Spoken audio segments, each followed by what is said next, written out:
guys, welcome back to the channel. Today we're going to be talking about our Avalanche Eyeballs.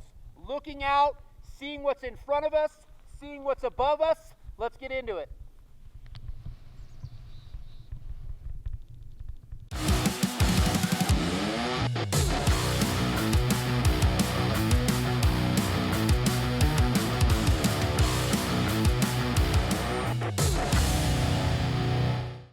All right, so when it comes to having or gaining your Avalanche Eyeballs, it starts in the shop.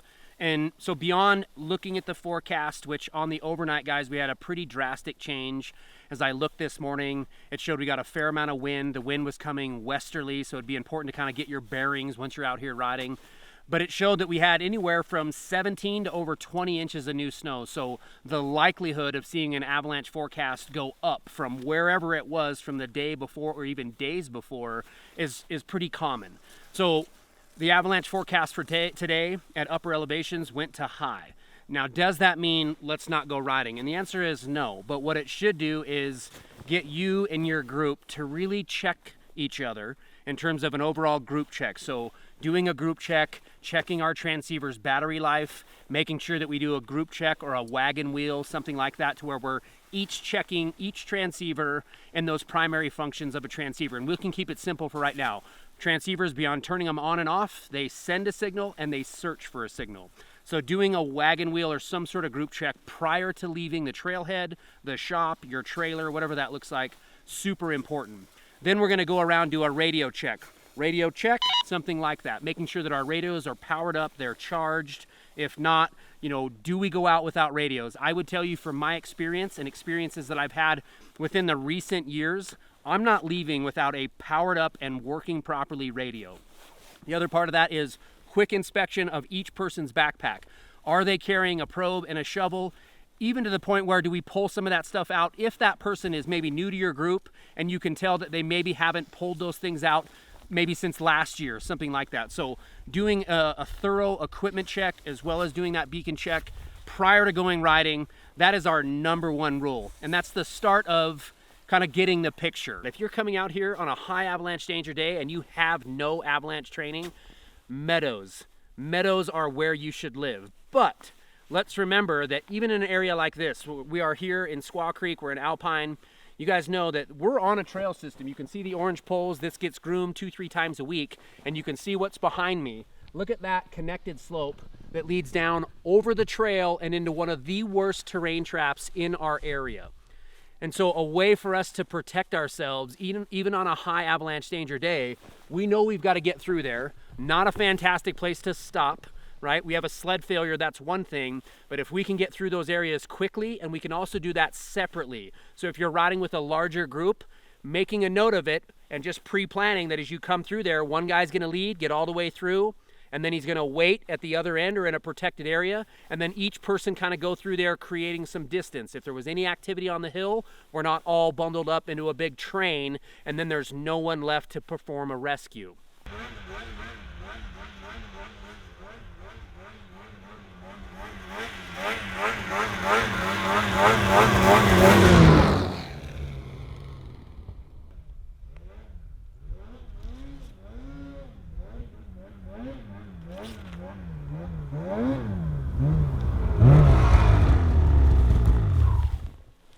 Okay, wow, maybe some of the deepest conditions all year. We got a ton of new snow on the overnight. You guys will notice, obviously the stoke is super high. Anytime we can be out here, and it's like I can't even tell I'm riding a snowmobile right now. But as I made that left side hill, I purposely was side hilling at the top of that.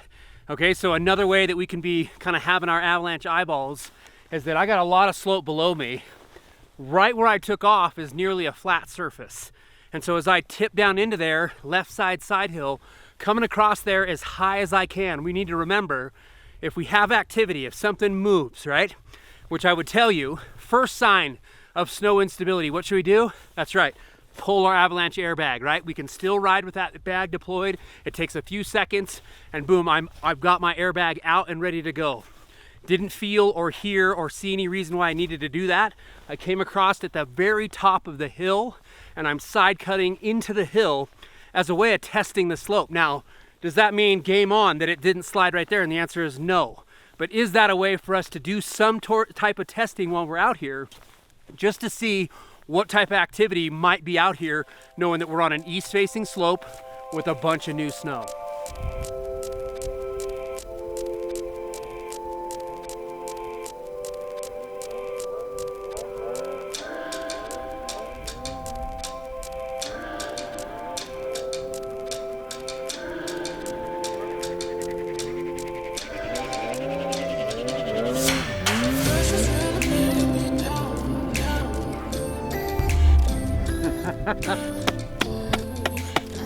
Powder day! This is what we live for right here. This is why we do it. We catch it on that perfect day, that perfect morning. Mother Nature blessing us with a little bit of blue. I mean, this is why you work so damn hard. This is it. Oh man, guys, so huge powder day. I mean, look around you. I mean, the turns I just pulled, you can just barely even see. Wish you kind of had windshield wipers. There's the next one for you, climb. But man, the point being, and why it still pertains to, you know, us just being aware, having our Avalanche Eyeballs, is like, because we're motorized, we're on a sled, you're on a snow bike, you're doing something, I'm not in any avalanche danger right there, right? It may have taken some areas like we talked about going up the trail where you're really having to look ahead, you're really having to spread each other out. And along with some of that, there's inherent risks to snowmobile. I'm not saying that in a meadow you still can't get hurt, but there's no avalanche danger in that area. And man, did I just have like the time of my life. And maybe that's the takeaway from any of this stuff, is that when you take an avalanche course, you know, there's two basic things that you want to get out of that. And that's one, you want to have all the tools and the resources necessary so that when you're out in the backcountry, you don't ever get caught in an avalanche. And all that is making a plan, you know, within your riding group, having the ability to change that plan once you're out there. You get into a zone, you can tell you're seeing some stuff that is just in your guts, as well as visually you're saying, man, I'm seeing some stuff sloughing. This is probably not worth continuing to dive into. Let's go have fun and do something elsewhere. So a great riding group has the ability to have one of those engine stop, helmets off discussions. Let's go do this on a POW day. It's not like I'm not having fun. And so part of having Avalanche Eyeballs, and that number 2 reason why we'd go to an avalanche course, would be the tools again and the resources that if we were caught in an avalanche, what to do if you were someone caught in it, getting that airbag deployed quickly, cross-cutting those slopes so that if you did have an avalanche, you're at the top, right? You're where the crown face is going to break. Remember that the snow that can bury us in an avalanche is typically the snow above us. So riding on those hills that you're not certain of and making those cross cuts across there, a great way for you to, well, protect yourself and your riding group. If we do start seeing activity, that's a no-go spot. Let's just go on and move to something else. And then having that ability to rescue. So you've got somebody that's caught in an avalanche, going through the process of electing a leader and going and hopefully successfully saving someone's life. All of those things are the necessary reasons why taking an avalanche course, along with just having Avalanche Eyeballs while you're out there riding, should all help you guys stay safe each and every day that you go ride. Remember, Mother Nature doesn't pick favorites. To somebody that, I do this as a job. I'm out here almost every single day. In fact, on my days off, when I'm in regular clothes and regular shoes, it feels pretty awkward. So I'm in the backcountry a ton. Well, she doesn't care whether that's me or somebody that weekend rides and maybe only gets 2 or 3 times to ride a year. You come out west and you land on that perfect time frame when there is a lot of snow, but Avy danger is high, you're still just as susceptible getting caught in those bad situations. So remember to get the gear, get the training, and for God's sake, guys, just use your head, use some common sense, and keep gaining those Avalanche Eyeballs. We appreciate you guys. Hope you liked the video. Leave those questions and comments, and we'll see you on the next round.